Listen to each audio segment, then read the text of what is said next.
के खर्चे नहीं चलते। एक गृहस्थी को ठीक से चलाए बोलते हैं वाह क्या बदला जाए, इतने अच्छी गृहस्थी चला रहा है। गृहस्थी को चलाना बड़ी बड़ी बात है। और भगवान के 16,108 विवाह हैं, तो इतना बड़ा परिवार चलाना कोई मामूली बात नहीं है। तो देव ऋषि नारद जी भगवान की गृहस्थी को देखने के लिए चले गए। तो क्या देखा, पहले भगवान के पास मिलने के लिए गए, रुक्मणी के पास। तो देखा मेरे ठाकुर जी वहां रुक्मणी के साथ बैठकर भगवान ध्यान में बैठे भजन कर रहे।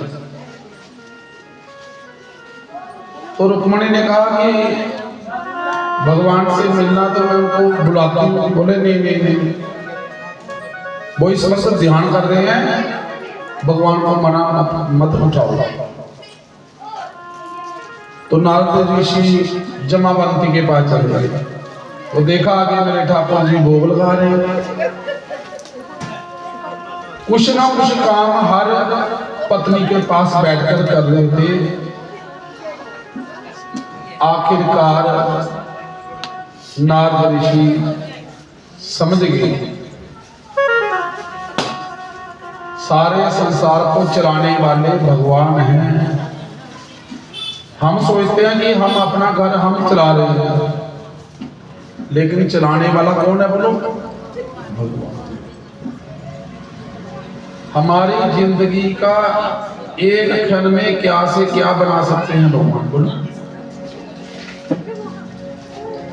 एक क्षण में राजा को रंग बना सकते, एक क्षण में हंसते हुए व्यक्तियों की जिंदगी बर्बाद कर सकते हैं। एक हंसने वाला व्यक्ति भगवान कहे 2 मिनट में ऐसा हुआ कि जिंदगी बर्बाद करे।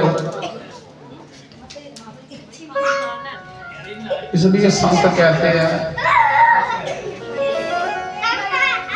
कोई कहता कि मकान में सुख है, कोई सोचता दुकान में सुख है, कोई बोलता पैसे में सुख है।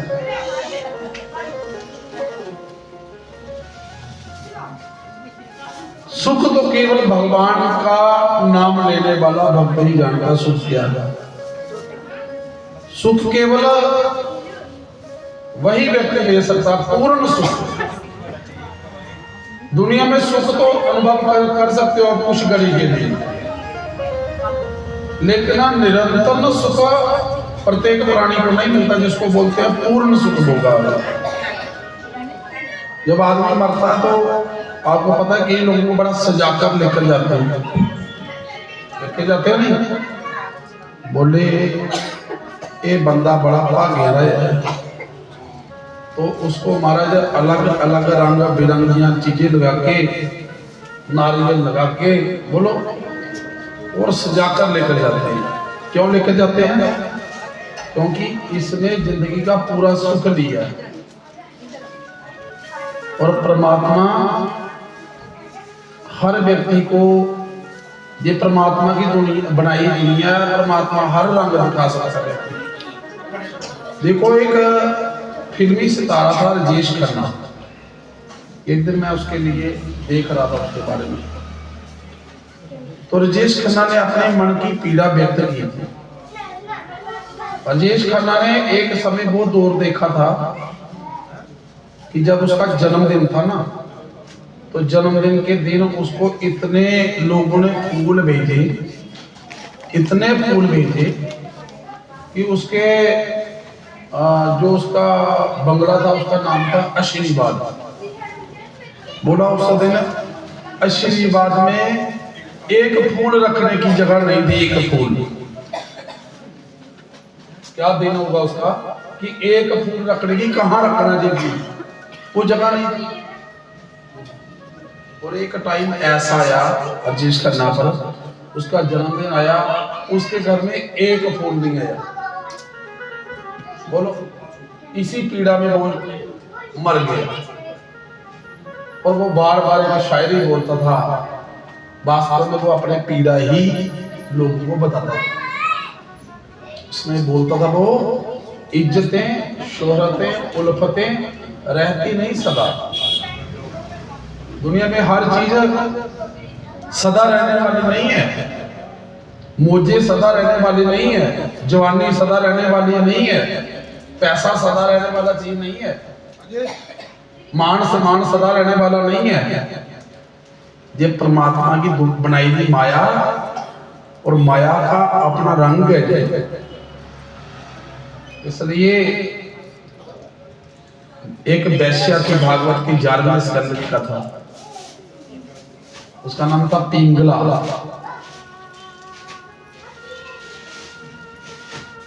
दत्तात्रेय जी ने उस वैश्या को भी अपना गुरु बनाया। राजा परीक्षित ने सुखदेव जी से प्रश्न किया,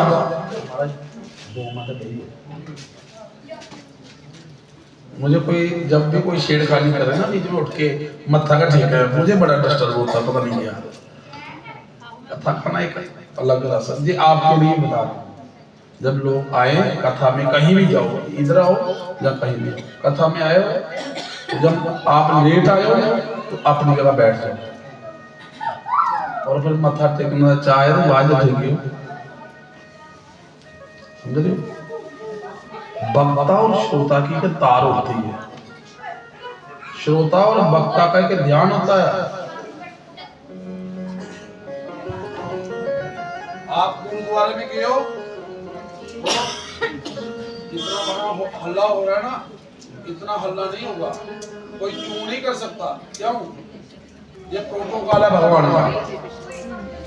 आप 3 लोग के मालिक के आगे बैठे हो, आपको कैसे खड़े होना है, आपको कैसे बात करनी है, इस चीज का ज्ञान होना चाहिए आपको। ये 3 लोग की सरकार है, त्रिलोक की सरकार है। ये तो छोटी सी गवर्नमेंट आए, बंदे ऐसे हो जाते हैं, हमारा आई फलाना MLA आई, ठीक आई। ये जो बैठी है, ये सारे संसार, सारी दुनिया की सरकार यही है। इसकी एक नजर से सारी दुनिया खत्म है। बोलो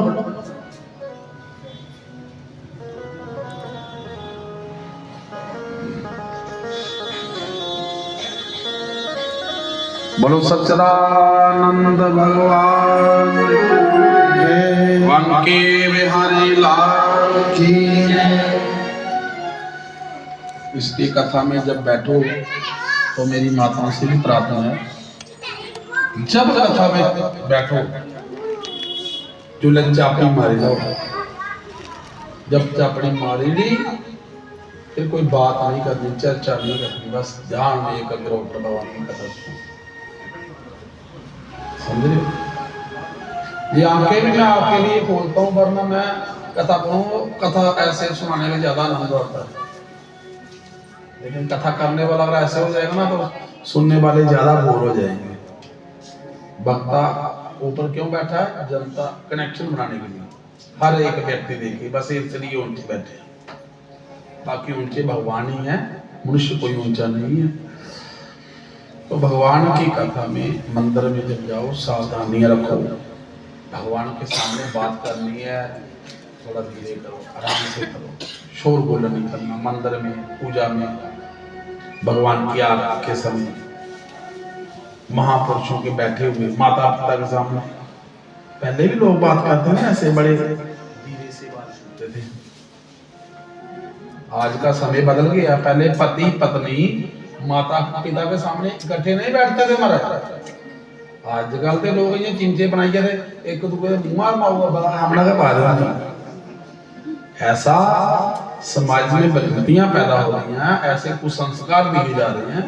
हमें जिस नरक की तरफ हम जा रहे हैं, वहां से वापस आने का कोई रास्ता नहीं है। परंपराएं, संस्कारों को तोड़ना आसान होता जा रहा है। बोलो, संस्कारों को तोड़ देना और छोड़ देना कोई बड़ी बात नहीं है। अगर कोई चीज कठिन है तो वो है किसी चीज को सदैव रखना। संस्कार, अपनी धरोहर, अपने संस्कार, अपनी सभ्यता, अपनी विरासत को संभाल कर रखना बहुत बड़ी बात है। पहले लोग बड़े पुत्र का नाम नहीं लेते थे, पति का तो छोड़ो, आजकल तो पति को भी बोलते हैं बिट्टू जी इधर आए, बिट्टू है या कौन बोलो। पहले बोलते थे वो, जैसे सीता माता क्या बोलती थी राम जी,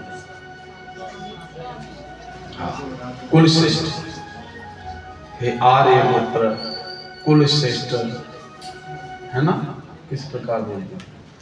फिर समय बदला, फिर बोलते थे नाथ स्वामी, ये बोलते थे। फिर बोलते थे ए जी ओ जी, तो बोलते हैं नाम नहीं लेना तो ए जी ओ जी से काम कराते थे। शर्म खाते थे लोग नाथ बोलने में, स्वामी बोलने में। लेकिन स्वामी का अर्थ था कि मेरा सबसे बड़ा मालिक नहीं है। स्वामी कौन है? पति, वो हमारा अधिकारी है। हमने पानी ग्रहण दान दिया, मेरा जीवन सब कुछ उनका है।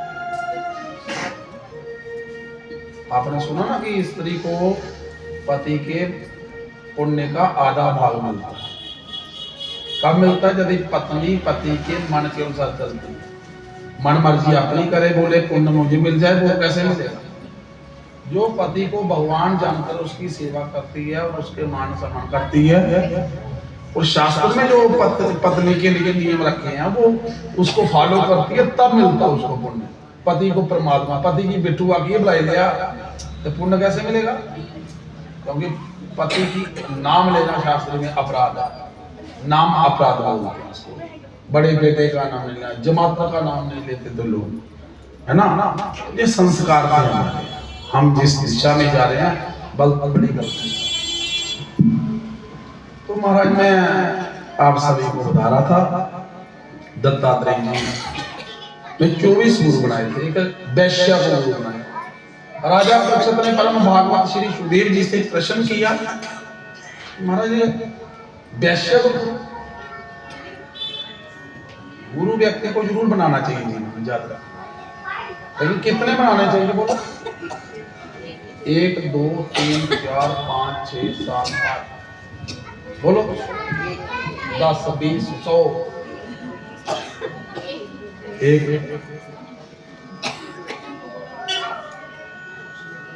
तुम्हारी माता तुम्हारे क्या लगती है? माँ तो है, पहले क्या 5 हमारी माताएं होती है, 5 ही हमारे गुरु होते हैं। अब बोलोगे कि महाराज हमने तो यही सुना कि गुरु एक होता, बोल रहे 5 होते हैं। हमने तो सुना एक ही माता है, आप हमें 5 माताएं बता रहे हो।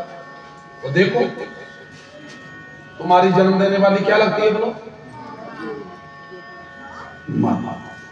जिसके साथ आपने शादी की उसकी माता आपकी क्या लगती है? गुरु की पत्नी आपकी क्या लगती है? झूठ बोल रहा हूं? मित्र की माता आपकी क्या लगती है? 5 माताएं होती है। और जिस पृथ्वी पर बैठे हुए क्या लगती है आपको? गौ मानो या पृथ्वी मानो, 5 व्यक्ति की माताएं होती है। समझ रहे हो? ऐसे ही व्यक्ति के 5 गुरु होते हैं। पहले माँ जिसने जन्म दिया, जिससे आपको पहला संस्कार मिला, जिसने आपको सिखाया कि ऐसे बैठना ऐसे उठना, ये पहली माता, तो पहले गुरु। दूसरे गुरु जिसने आपको सबसे पहले सिखाया अ आ ई ए बी सी डी, कौन है वो? तीसरा जिसने आपको पहली बार गायत्री का उपदेश किया, गायत्री का मंत्र देने वाला और यज्ञ में धारण करने वाला भी हमारा कौन है? तो जिस गुरु से कंठी बनवाई, जिसको कुल गुरु बोलते हैं, कुल की परंपरा से जिससे कंठी बनवाई, वो क्या है? क्या बोलो? तो कितने गुरु हुए? तो 5वां कौन हुआ? जिससे आपने केवल दीक्षा ली, नाम लिया, उसको बोलते हैं नाम गुरु, दीक्षा गुरु। ये व्यक्ति के 5 गुरु होते हैं। इनका सदैव व्यक्ति को गुरु ही जानना चाहिए। परंतु इन 5 गुरुओं में यदि माना जाए तो शास्त्र सर्वोपरि नाम गुरु को महत्व देते हैं, जिसने हमें क्या दिया? नाम। क्योंकि पिता 2 प्रकार के होते हैं हमारे, एक बीज पिता, एक नाद पिता। पिता बीज द्वारा हमारा पिता है, वो उसके शरीर से हमारा जन्म हुआ है। लेकिन नाद पिता जिसने हमें भगवान का नाम दिया, जिसने हमें और कुछ नहीं दिया, केवल हमें यही कहा राम राम बोला कर। वह हमारे नाद पिता। गुरु को पिता, जो गुरु है उसको पिता की संज्ञा दी गई। आपको पता ना, 12 जब साल में एक दिन आता है भाई दिन आता ना, उस दिन किसको किसको लगाते हैं? बेया। धर्मराज को लगाते हैं, राधा कृष्ण को लगाते हैं, और दहलीज को लगाते हैं, और गणेश को लगाते हैं, और मल्लाह को लगाते हैं, कन्या को लगाते हैं, ये सब जगह लगाते हैं। और उनमें एक तिलक जो है लोग बेया है, गुरु महाराज ने लगाया। गुरु का निवार्य होता लगाना। सबसे पहले बेया लगाना तो किसको लगाते हैं? शुरुआत कहां से करते हैं बोलो? हैं? सबसे पहला व्रत कौन सा रखती है इसकी? ये बता। तो सबसे पहले बेया किसको लगाते हैं? या गुरु महाराज को या गणेश को? गणेश को लगाकर ही जो शास्त्र सिद्धांत है, आपने मर्जी से तो आप जिसको मर्जी लगा दो, कौन माना कर रहा है? जहाँ ठाकना बांध थोड़ी कर लेने का बनाया है। लेकिन गुरु पद्धति के अनुसार सबसे पहला गुरु का जहाँ गणेश का होता है, बाकी सभी को लगाना चाहिए। बेया, बेया का अर्थ होता है एक उनका रीति रिवाज से उनको अपना संबंध जोड़ना। व्यक्ति को मिलने, अगर प्रेम बढ़ाना हो तो उसका साधन क्या है? जब हमारा और रविशंकर जी का प्रेम है, प्रेम कैसे रहेगा? प्रेम रहेगा आने से जाने से। मैं इनके घर आऊंगा, ये मेरे घर में आएंगे। अगर ये मेरे घर में नहीं आएंगे, मैं इनके घर में नहीं जाऊंगा। बोलो, अगर ये मेरे घर में आए नहीं, मैं इनके घर में नहीं जाऊंगा, तो प्रेम कहां से रह सकता? आना जाना, लेना और देना। लेना देना क्या? फल फ्रूट या कुछ भी, या किसी भी ढंग से कोई चीज आपके घर में रोटी बनी है, या कोई अच्छी चीज बनाई है, खीर बनाई है आपने, मालपुड़े बनाए हैं आपने, कुछ भी अच्छा चीज आपने, हलवा बनाया, तो आप पड़ोसी को जाकर दोगे, लो बहन जी हलवा बनाया है, गजरेले खाओ। तो उससे क्या बढ़ेगा? बोलो, प्रेम बढ़ेगा। प्रेम ऐसे थोड़ी कि अथा देता का खड़िया दे आके प्रेम बढ़िया। प्रेम होता आने से जाने से, लेने और देने से। हाँ, जब आना ही नहीं जाना ही नहीं, प्रेम कैसे बढ़ेगा? तो इसलिए इस प्रकार देवी देवता गुरुओं के साथ भी यही सिस्टम होता है। हर चीज से भगवान के पास आओगे जाओगे तो संबंध बनेगा। आप भगवान के पास कभी माथा टेकेंगे नहीं, मुसीबत पड़े हैं तो फिर बोला हे भगवान मेरी रक्षा कर, भगवान बोलेगा हाँ बोलो। सच्चिदानंद भगवान श्रीमन नारायण नारायण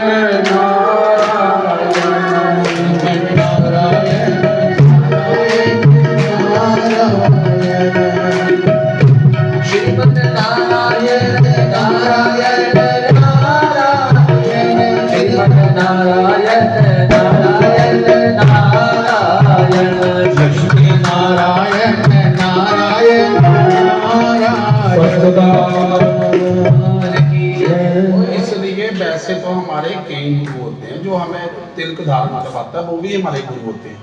जो हमें कंठी पहनाते हैं, वो भी हमें गुरु होते हैं। जब हमें कोई लंगोटी पहनाता है, जो हमारे वैष्णव परंपरा में लंगोटी दी जाती है, तो वो भी हमारा गुरु है। संन्यास, जिसने पहली बार संन्यास दिया, किसी को संन्यास लेने का माना, तो पहले आप कोई थे तो संन्यास हो गया, है ना। तो गुरु तो कई है, लेकिन व्यक्ति का सर्वोपरि गुरु होता है नाम दीक्षा देने वाला है। दत्तात्रेय ने 24 गुरु बनाए, लेकिन ये सब शिक्षा गुरु। शिक्षाएं कितनी भी ले लो आप, दीक्षाएं आप जगह से नहीं ले सकते। कोई भी व्यक्ति इस संसार में 2 जगह से दीक्षित हो जाए तो समझो उसका बेड़ा क्या हो गया, बोलो, गर्क हो गया। हाँ, ये जो स्पष्ट है, इसमें कोई वो नहीं है कि जिस व्यक्ति ने 2 गुरुओं से मंत्र लिया तो वास्तव में आपने दोनों का अपमान कर दी। इसकी कथा सुनाता हूं आपको, सुनो। एक ना संत थे तुर्काराम।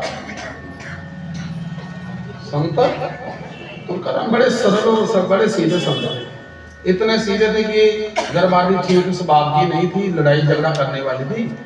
तो एक बार घरवाली ने बोला कि गन्ने ला आओ, गन्ना लेकर आओ। तो वो गन्ना लेकर आए। तो रास्ते में बच्चे मांगने लगे, बाबा जी दो, बाबा जी दो। वो देने लगा। तो घरवाली ने देखा तो सभी गन्ने बांटते बांटते बांटते एक ही गन्ना लेकर आ गया।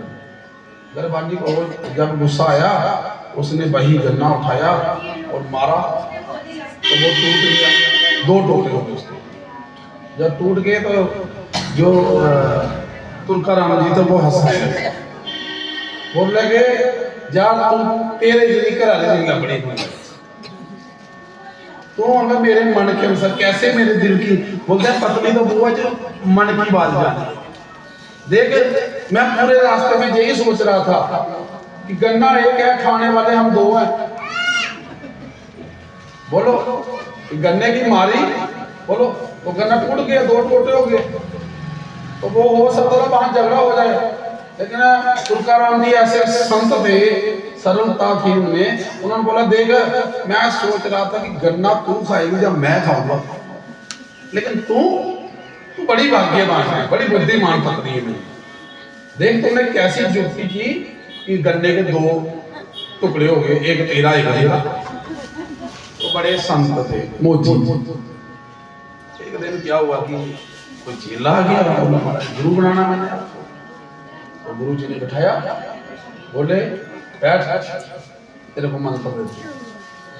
अब गुरु को शिष्य क्या दे सकता है? आपको पता, गुरु जब शिष्य से कुछ मांग ले तो क्या मांग सकता है? अंगूठा भी मांग सकता उसको। शरीर के सारे भागों में सबसे मूल्यवान अंगूठा होता है। पकड़ को देखना होती अंगूठे में। एकलव्य से मांगा दे दिया उसने, है ना। गुरु भक्ति संसार की सबसे श्रेष्ठ भक्ति होती है। जब 11वें स्कंद की कथा सुना रहा हूं मैं आपको, क्योंकि विषय ही गुरु 11वें स्कंद में गुरु का वर्णन है। तो महाराज वो गुरु बनाने चला गया, बोला महाराज गुरु बना। बोला बैठ गया बच्चा, कोई बात नहीं। गुरु का अर्थ होता है कि मुझे भगवान का नाम दो, क्योंकि गुरु के द्वारा जब हम दीक्षित लेते हैं तो वो एक परंपरा से हम गुरु का मंत्र जपते हैं, तो उसमें ज्यादा बल हो जाता है। आप भी राम राम बोलते हो नहीं? तो जब गुरु जी के पास बैठोगे, मेरे पास कोई बैठेगा बोलेगा हमें गुरु मंत्र दो, तो हम क्या बोलेंगे? हम भी यही बोलेंगे कि तू राधे राधे कर दिया। आप तो राधे राधे आगे कर रहे हो। आप मेरे पास आएंगे महाराज हमें गुरु मंत्र दो, हमने आपको बोला राधे राधे करो, तो आपके मन में प्रश्न नहीं आएगा कि महाराज राधे राधे तो आगे ही कर रहे थे, तो फिर नया क्या दिया हम? बोलो फिर आपने नया क्या दिया? जब राधे राधे आप पहले ही कर रहे थे, राम राम आप पहले कर रहे थे, कृष्ण कृष्ण आप पहले कर रहे थे, तो जब मेरे पास बैठकर आपने बोला कि गुरुजी मुझे मंत्र दो, मैंने आपको मंत्र दिया, मैंने आपको वही बोला कि राधे राधे करो, राम राम करो, तो फिर आपको क्या मिला उसमें? फिर आपको क्या, आपने कैसे जान लिया कि जय मेरे गुरु हैं? उसमें विशेषता क्या हुई? उसमें नया क्या हुआ? जहां तो कुछ नया होता तो हमें पता लगता। हाँ तो वही चीज कि हम पहले भी राधे राधे करते थे, अब गुरु जी वो बोले राधे राधे करो तो हमारा कल्याण कैसे होगा। तो शठ दमशील व्रत बहु करना, निरत निरंतर सज्जन धर्मा। ये ध्यान देकर बात सुनो। राधे राधे राम राम आप भी कर रहे थे, लेकिन आपकी संख्या कम है। लेकिन गुरु जब हम मंत्र देते हैं, उस मंत्र के पीछे एक पावर होती है, जैसे एक गोली होती है ना, एक गोली होती है ना, है ना। और जब वो गोली हम किसी को ऐसे दें, चला बंदे पर मार सकते हो आप किसी को ऐसे? कब मारोगे? जब एक पिस्टल होगी और उस पिस्टल में वही गोली पड़ेगी, उस बंदे की पार्ट मशीन मारती है ना बंदे को। वैसे ही नाम तो वही है, लेकिन जब गुरु के मुख से निकलता है तो उसका प्रभाव जो है करोड़ों गुना हो जाता है। आप जब राम राम कर दोगे, गुरु ने जब आपको कहा राम राम करो, आपने राम राम किया, तो आपको कितना पुण्य मिलेगा?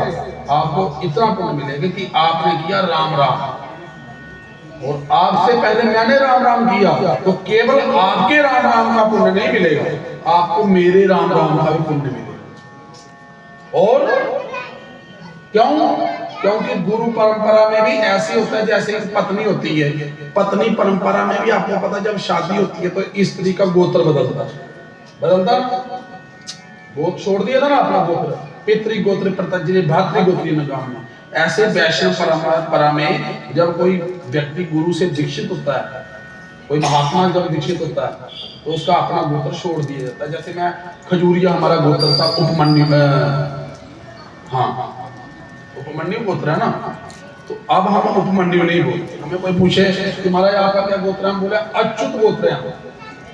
गुरु के गोत्र से ही हमें जाना जाता है, क्योंकि हमारे पीछे वो ताकत है, वो बल है, उससे ताकत पीछे किसी एक छोटा सा बंदा हो और उसके जज के साथ बैठना उठना हो, है ना, उसमें इतनी पावर होती है कि वो किसी से झगड़ा करेगा तो वो बड़ा उछलेगा। क्यों उछलेगा?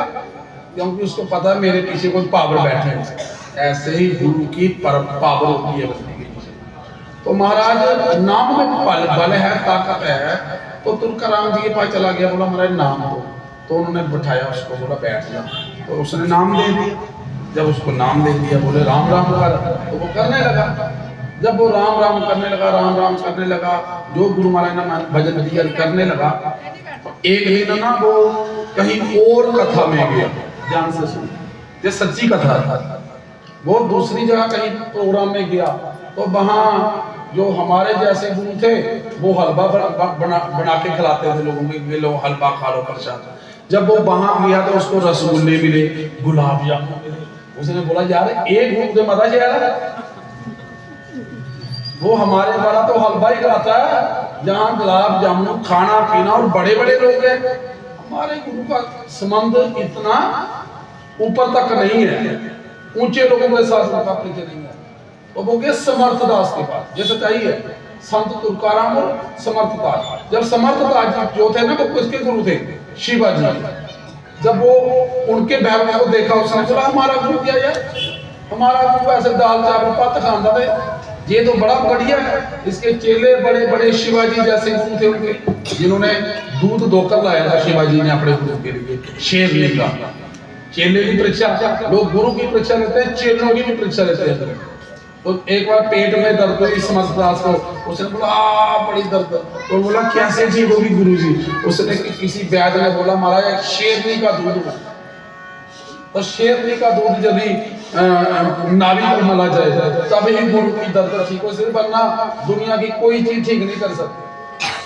तो कहते हैं शिवाजी ने समर्थ दास के लिए शेरनी का दूध निकाला था। यह ताकत होती है शिष्य में भी, वो कर्मठता होनी चाहिए, है ना। तो जब समर्थ दास को देखा तो वो बंदा प्रभावित हुआ उनसे। एक प्रतिव्रता नारी में अंतर क्या होता है? प्रतिव्रता नारी, उसका पति गोरा हो, काला हो, नाटा हो, बीमार हो, लाचार हो, लूला हो, लगड़ा हो, लेकिन वो पर पुरुष को देखकर कभी प्रभावित होती है? बोलो, उसको प्रतिव्रता बोलोगे आप? कोई स्त्री यदि दूसरे व्यक्ति को देखकर प्रभावित होती है तो शास्त्रों में वो महापापड़ी, वो नरकों में गिरती है। उसको लोहे का खंबा क्या गर्म कर दे, उसमें लिखा गया है कि लोहे का खंबा गर्म नहीं है तो उसके साथ को चिपकाया जाता है जो पर पुरुष को देकर। तो पर पुरुष का ध्यान करने से भी वो प्रतिवता नारी नहीं कहलाती, है ना। तो प्रतिवता नारी कौन है? जिसके सामने दुनिया का स्वयं इंद्र भी आ जाए तो वो उसके रूप को देखकर प्रभावित नहीं होते। तो महाराज ऐसे ही जो शिष्य है वो गुरु कैसे जिसको भी बनाया उसने, वो दूसरे के वैभव को देखकर कभी ये नहीं मानता, ये उसके मन में नहीं आता कि मेरा गुरु ये कम है ये बड़े है, तो उसके मन में ये आ गया। जो तुर्का जी का चेला था उसने बोला मेरे गुरु तो ऐसे दद्दार, मैं इनके घर जाता हूँ ये दाल चावल खिलाते हैं, और जहाँ तो समर्थता जो शिवाजी के गुरु हैं इनका रहना सहना खाना पीना सब अलौकिक है, तो भैया मुझे इनको गुरु बनाना चाहिए। तो वो समर्थदास जी के पास चला गया, बोला महाराज मुझे आप अपना गुरु शिष्य बनाओ, मुझे अपना दो गुरु बनाने वाले की बात सुनो। तो जब उसने बोला कि महाराज मुझे अपना शिष्य बना लो, तो उन्होंने प्रश्न किया कि तुमने पहले गुरु तो नहीं बनाया? उसने बोला मैंने बनाया है। बोले किसको? बोले मैंने तुर्काराम को गुरु बनाया। तो समर्थदास जी सिद्ध संत थे, दोनों सिद्ध थे, लेकिन दोनों में अंतर यही था कि वो राजसिक जिंदगी में रहते थे, उनके पास सारी सुविधाएं थी, और जो कुटिया में रहते थे तुर्काराम जी सीधे सरल थे। उन्होंने बोला कि महाराज मैंने गुरु बनाया, वो नहीं है तुर्काराम? बोले हाँ हाँ। बोले मैंने उनसे दीक्षा ली, उनसे मंत्र लिया। तो भैया जैसे मंगलसूत्र एक से बनवाने के बाद दूसरे से बांधा जा सकता, वैसे ही गुरु दीक्षा लेने के बाद दूसरे से गुरु दीक्षा कैसे लोगे आप? ये बात स्पष्ट है, उदाहरण ले रहा हूं आपको। तो महाराज जब वो गया तो उसने बोला मुझे अपना चेला बना दो। वो उनको पता था कि ये चेला क्यों बन रहा, ये तो हमारा भाव देखकर, हमारा प्रभाव देखकर, लोग देखकर, जहाँ रहन सहन गाड़ियां बंगले जो भी उनकी व्यवस्था थी, वो राजसिक जो राजा होता है गुरु थे, तो राजा का गुरु था तो राजाओं जैसे फीलिंग होनी चाहिए। राजा था शिवाजी, तो गुरु के रहने सहने की प्रबंधक, तो गुरु का अपना थोड़ी कारोबार था पूरा। गुरु के कारोबार जो खेती होती है कौन होती है? बड़े शिष्य लोग, शिष्य गुरु की खेती होती है, जो भी व्यवस्था होती है शिष्य करते हैं वो महाराज। देखो अभी पगड़ियां बांधने रोज शिष्य हमारा आता है ना, उनको कुछ देना थोड़ी है हमने। अगर देने वाली बात है तो फिर हम 2 दिन भी पगड़ी नहीं बंधाए ना, सीधी स्पष्ट बात है ना। तो शिष्य प्रबंध करते हैं। अब इनका भाव है कि जहां गुरु जी कथा करेंगे मैं मुझे वहां जाना, रोज पगड़ी बांधनी है। देखो सहारण से आते हैं, डेली आते हैं, और कितना कारोबार है, कितनी जमीन है, जितनी रूपनगर की जमीन है इतनी इनकी अकेले की जमीन है, इतना भाव है। तो महाराज चेले का कर्तव्य होता है। तो चेले ने कहा कि महाराज मुझे अपना चेला बना लो। उसने बोला कोई बात नहीं, लेकिन तू बता कि तेरा पहले गुरु कौन है? उसने बोला पहले मैंने गुरु बना लिया था, मुझे पता नहीं चला। उसने बोला कोई बात नहीं पता चला, अब तो चल गया ना, अब तुझे बनाना नहीं? बोला हाँ। बोला अगर तुझे मेरे को गुरु बनाना तो जो पहले गुरु से लिया हुआ मंत्र है वो छोड़। उसने बोला लेकिन मैं उस मंत्र को कैसे छोड़ूं महाराज? बोले जे विधि तो तेरे उसी गुरु के पास होगी जिसके कान में तुमने मंत्र लिया है ना। तो बोले महाराज ठीक है मैं जाता हूँ, तो बोलता हूँ जाकर। तो वो उनके तुर्का पास जी के पास चला गया। उसने जाकर बैठा, प्रणाम किया, बोला गुरुजी मुझे ना दूसरे गुरु बनाने। बोले ठीक है, हंसने लगे वो। अच्छा कोई बात नहीं, बना लो। तो मुझे आपका मंत्र छोड़ना है। मंत्र छोड़ोगे तो गति होगी ना, बोलो। वो जैसे काबिज होता है उसमें आपका सब चीजें। तो उसने बोला कि मंत्र छोड़ोगा तब तो गुरु बनूंगा, दूसरे को गुरु बनाऊंगा। तो बोले ठीक है छोड़ दे मंत्र। बोले कैसे छोड़ो? गुरु ने बोला जो मंत्र जपा तुमने, जो मंत्र जपा है वो मंत्र बोल 3 बार। सच्चिदानंद भगवान वंदे बिहारी की जय।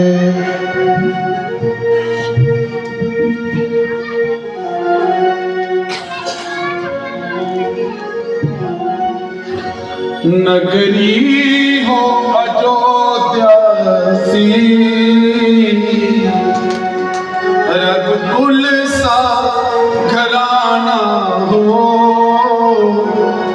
चरण हो राघव के जहाँ मेरा ठिकाना हो।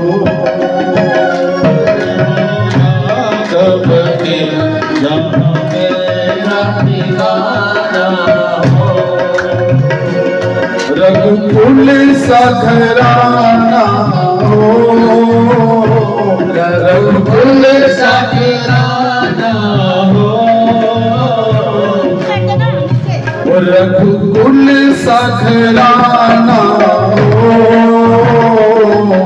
कुल सा ठिकाना हो,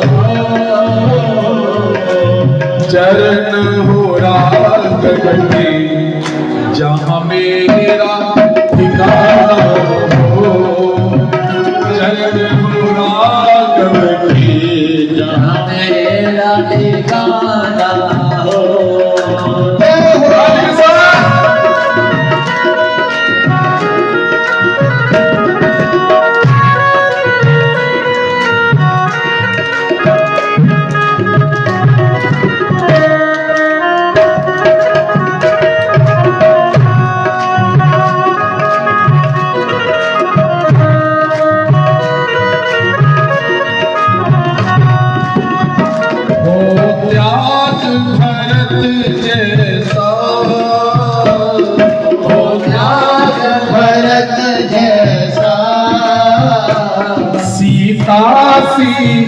नारी हो, सीता सी नारी हो, और लव कुश के जैसी संतान हमारी हो,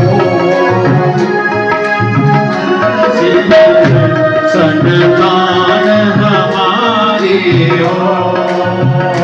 नगरी हो अयोध्या सी, नगरी हो अयोध्या सी, रघुकुल सा घराना हो, रघुकुल सा घराना हो,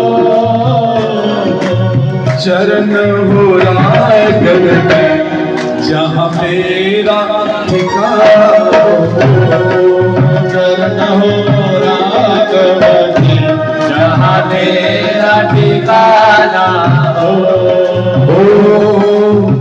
चरण हो राघव के जहाँ मेरा ठिकाना हो, चरण हो राघव के जहाँ मेरा ठिकाना।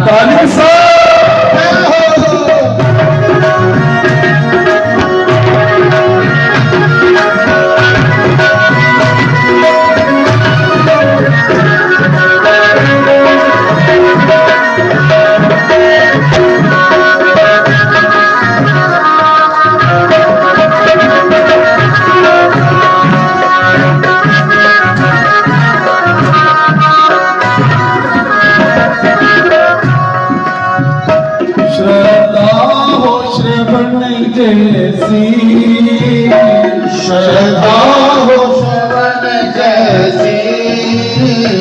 शबरी सी भक्ति हो, शबरी सी भक्ति हो, और हनुमत के जैसी निष्ठा हमारी हो। हनुमान जैसी की निष्ठा हमारी हो।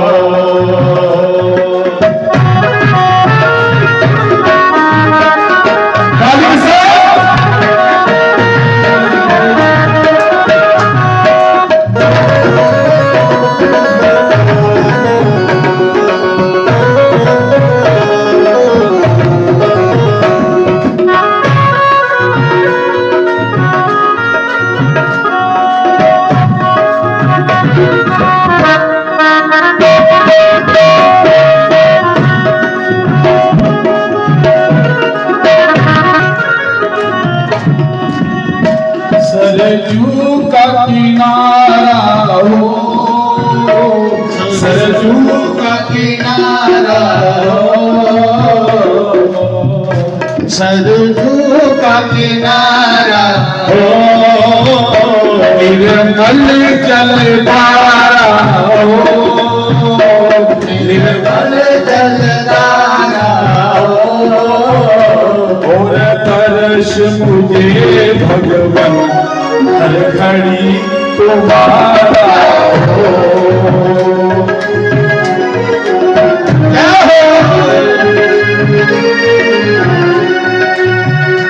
और तरस हर घड़ी भगवन तुम्हारा हो।